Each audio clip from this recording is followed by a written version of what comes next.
Today we're going to be looking at diminished intervals, but only with seconds, thirds, and sixths. There'll be a subsequent lesson to this dealing only with diminished sevenths, and I will explain the reason for that at the beginning of that lesson. So looking at our information sheet, we see that there are 4 qualities of seconds, thirds, sixths, and sevenths. Again, we're only dealing with the seconds, thirds, and sixths today. And according to this diagram, beginning with the major interval that we already know, we shave off a half a step to get to minor. We've already done that. And then we shave off another half a step to get to the diminished interval. So let's take a look and see what happens. So I've set things up a little differently here today. Since we have to go 2 steps from the major intervals, which we already know, I figured it'd be nice for you to see the progression from major to minor to diminished.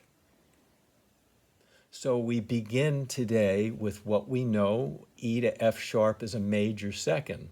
Well, what's a minor second? Well, here's the E to F sharp. Well, I have to lower this F to an F natural.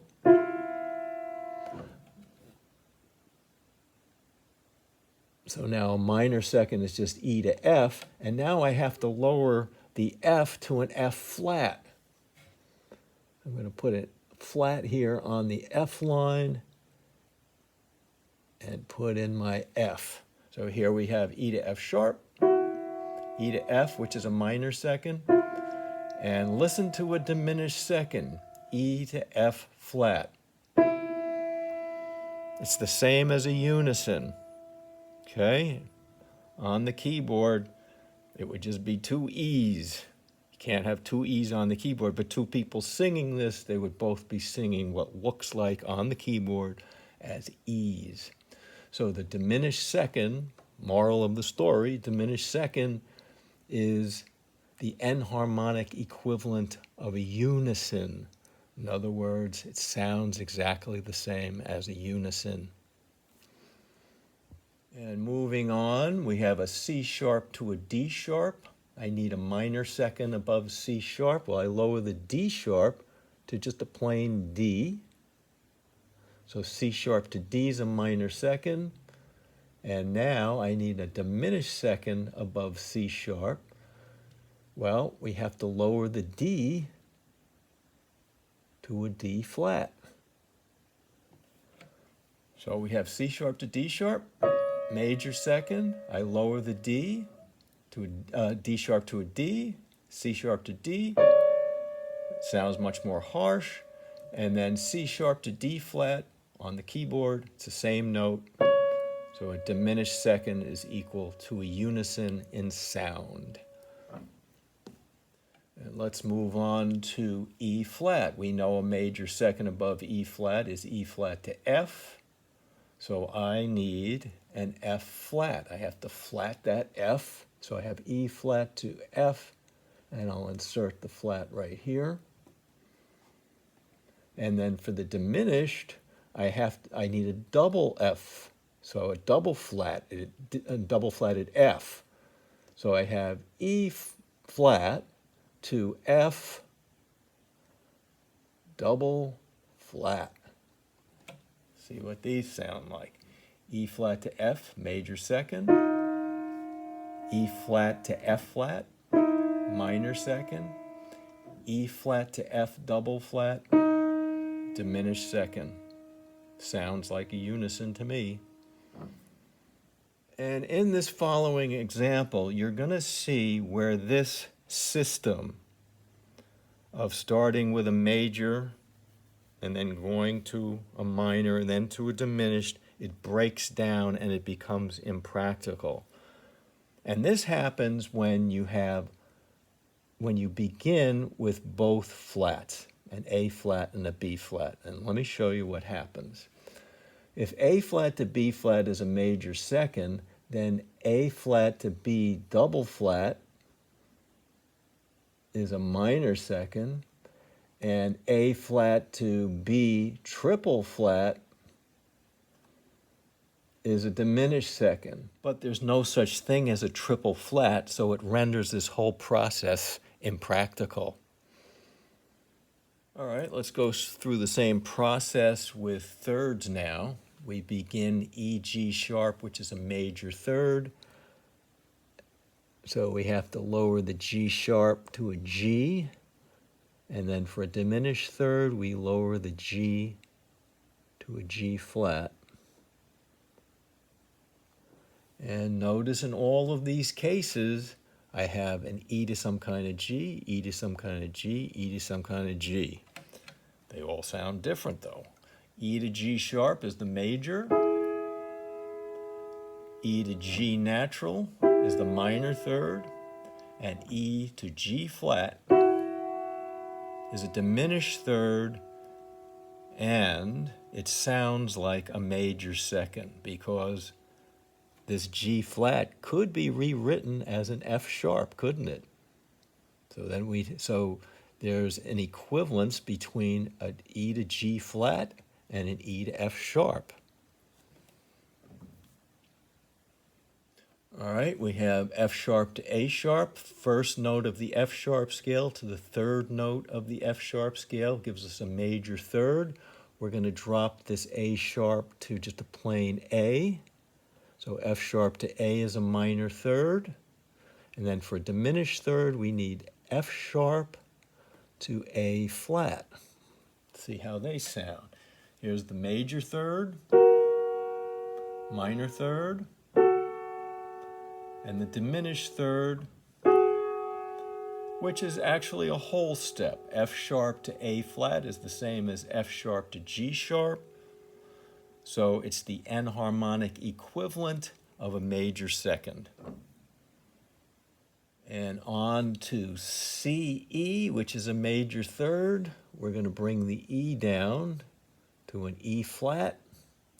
And then for a diminished third above C, we go to E, and we have to double flat it. So once again, if it's a third, and you begin on a C, the next note has to be some kind of E. It has to be three letter names involved: C, D, E, C, D, E, C, D, E. And now we come to our impractical case. Again, we have two notes that are flatted. G flat to B flat is the major third, and that's a legitimate major third. And so is the minor third, G flat to B double flat. But the diminished third would be G flat to B triple flat, which is impractical for our purposes. Okay, moving on, we come down to beginning with a major sixth. E to C sharp is a major sixth because C sharp is the sixth note of the E major scale, so it's automatically a major sixth. We lower the C sharp to a C natural, so E to C is a minor sixth, and then E to C flat is our diminished sixth. And let's see how those sound. So E to C sharp, and then the minor sixth is sadder. So the sixths are similar to the thirds in that the major ones sound happy and the minor ones a little sad, right? And up here. Okay, so we have major sixth, minor sixth. We come down to E to C flat, our diminished sixth. But what is a C flat? A C flat is equal to a B, which tells us that the enharmonic equivalent of a diminished sixth is a perfect fifth, because E to C flat is enharmonically equivalent to E to B, which is 5 steps, which is a fifth. All right, now I've started on E flat. Let's see what happens. The sixth step of the E flat scale is a C, so this is a major sixth. To make it minor, I need an E flat to a C flat. And then to make it diminished, I need an E flat to a C double flat. Well, if a C flat is a B enharmonically, then a C double flat is a B flat. So let's take a look. E flat to C is our major. Sounds kind of happy. E flat to C flat, a little sadder. Then E flat to C double flat is one of these perfect sounding intervals. And let's look at, if we begin on an F sharp, we know the F sharp scale, the sixth step is a D sharp. So that's our major sixth. A minor sixth, we have to lower the D sharp to a regular D. And then for a diminished sixth, we lower the D to a D flat. Let's listen to these. F sharp to D sharp. Sounds very pretty. F sharp to D, a little sadder. And then F sharp to D flat. Get that open sounding interval because the D flat can also be written as a C sharp. So the enharmonic equivalent of F sharp to D flat, which is the diminished sixth, is an F sharp to a C sharp, which is a perfect fifth. And we'll end once again with our impractical case. So D flat to B flat, it's a legitimate major sixth. Well, then D flat to B double flat is also legitimate because there's such thing as a double flat.